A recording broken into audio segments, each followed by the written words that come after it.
Okay, so recently I got Squadrons and I've played the entire campaign. And I will give my review on the game. And may I just say, it's a mixed bag overall. I'll tell you that. There will be spoilers for the story mode. I can't actually play online, so I'm only going to talk about the offline and the campaign parts.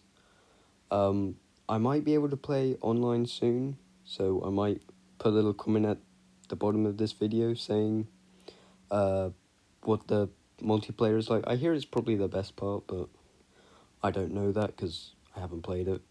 So we'll just have to see, and roll my clip, please.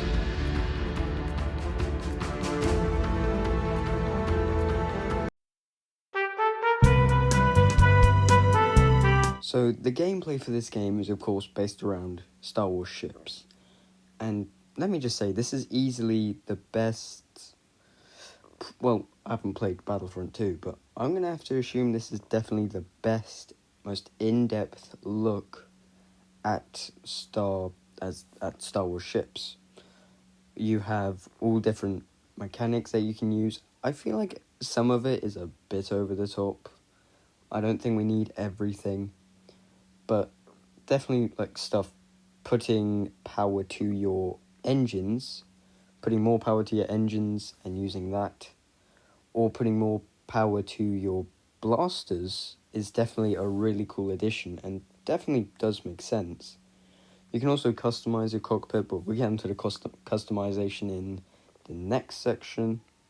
But overall, the gameplay, it's fun. In the missions, all you really do is blow up a ship. But it's fun. You slowly find out where its weak points are, and it's really never dull. I played on the easiest difficulty, and yes, I'm sad about that, but I'm just not very good at ships, I guess. So, yeah, gameplay is probably the best part about this game, and that's needed, because why are you buying the game if you don't like the gameplay? Anyway, yeah, moving on.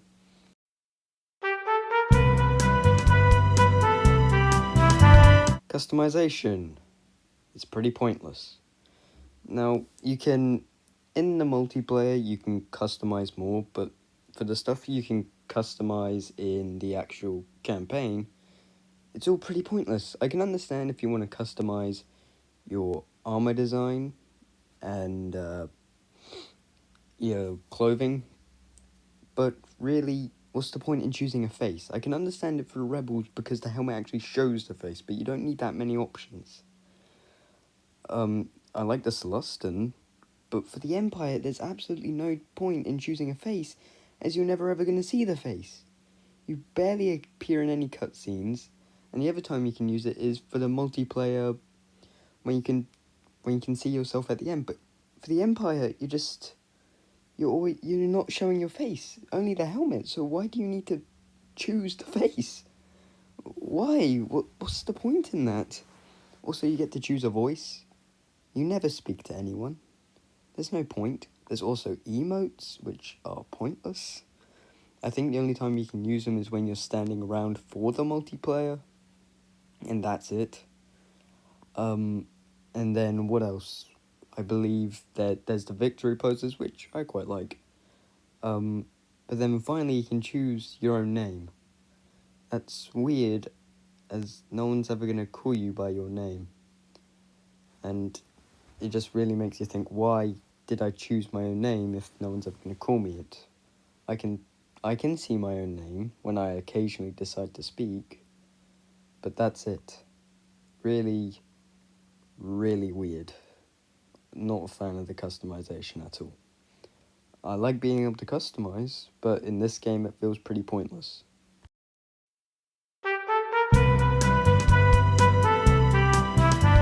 Now the story mostly revolves around the Starhawk, which will be the new New Republic capital ship. Jesus Christ. Why did they call themselves the New Republic? I understand it's new, but come up with something better. I don't understand whenever they transition from an old Republic to the New Republic. You know what? Forget it. I'm being weird. But it revolves around the Empire trying to destroy it, and the New Republic trying to save it. It's a nice story. It's very simple. It's mainly just to show the scope of what's going on after Endor, and what it's come down to is just two ships, really just the Imperial fleet spread thin, and the New Republic trying to save the Starhawk, and both are basically evenly matched. So, there's not really much else to it, that's the story. But now we're going to move on to the characters, and that's what I have most to say about.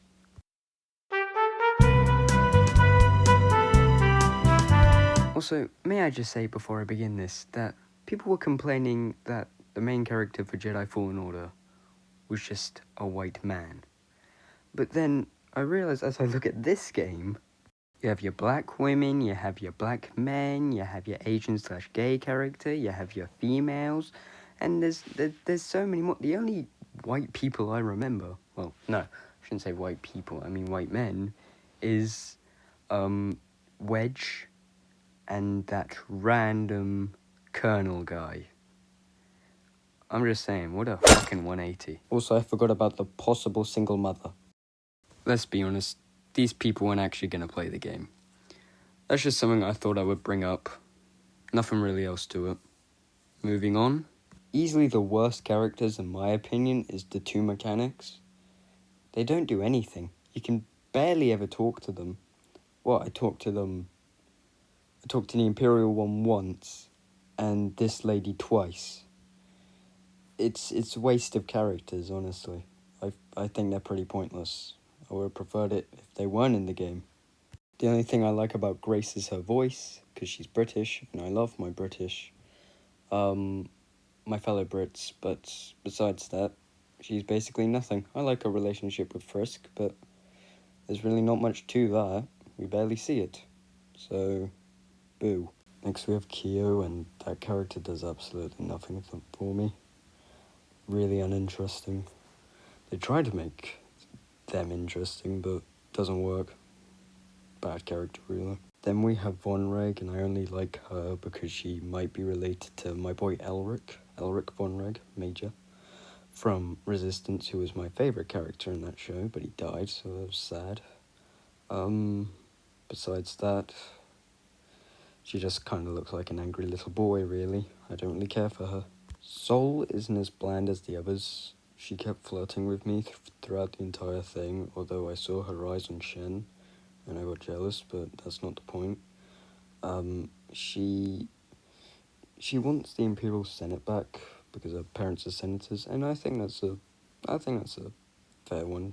She's not boring, not too interesting, but she doesn't bore me whenever I listen to her.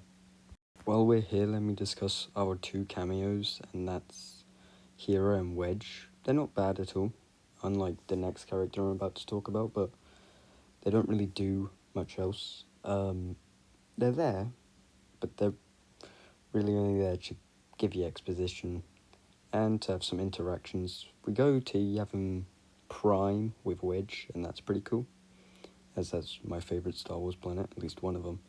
And Hera, she's just nice to have around, telling you things. It's nice, but really, they don't do too much. Ardo is a character I couldn't care less for. He's not the worst, he's definitely not the best. He's just kind of like, he's kind of like rip-off Admiral Akbar, and we already had that with Admiral Radis, so he's a rip-off of a rip-off. And the only part that was interesting was he used to be an Imperial spy, but in the Imperials for the New Republic, but that's it, nothing else to it, it's boring. The main two characters is Lyndon Javes and Teresa Carroll. They used to work together, so they had a friendship, but we only see that in the prologue, and I'm not entirely sure. I believe they were as close as they were, as we're mostly told. We're not really shown. They're both not great. They're not bad. They're okay. If I had to give the edge to either of them, I'd say Carol is slightly more interesting, only slightly. And Lyndon's meant to die at the end, but for some reason he survives. I don't understand why we did that. Unless they're going to bring him back for a sequel. If not, then I don't understand why he's alive. They could have just kept him dead.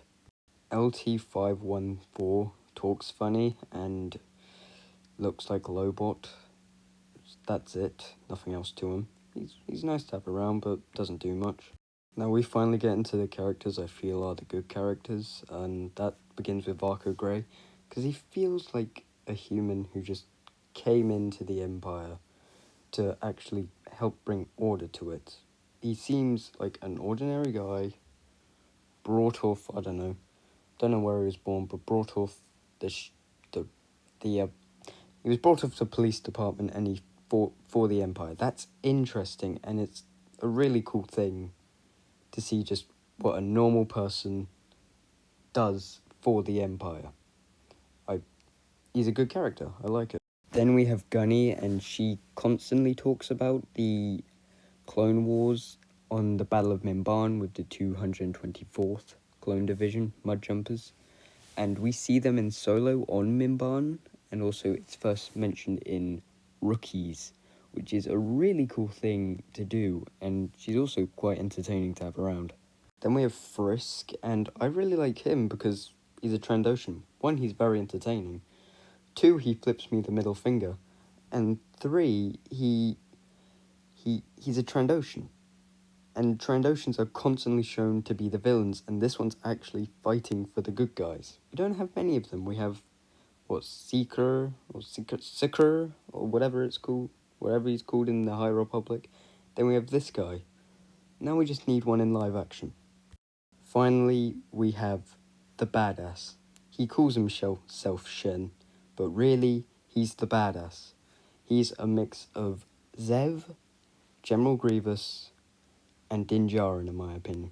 The helmet never comes off, he constantly coughs, and he talks like Zev. He's just one big old badass, and he's my favourite character in the entire thing. He's so mysterious, and you just want to know more about him. This has taken so long. Definitely one of the things I've put the most effort into for a while now. There's about 30 clips I've had lined up with 30 different images. But overall, I will rate Squadrons as 6 out of 10. It's good, but definitely does have its flaws. You can't walk around, and the characters just talk to you. No, not to you, they talk at you.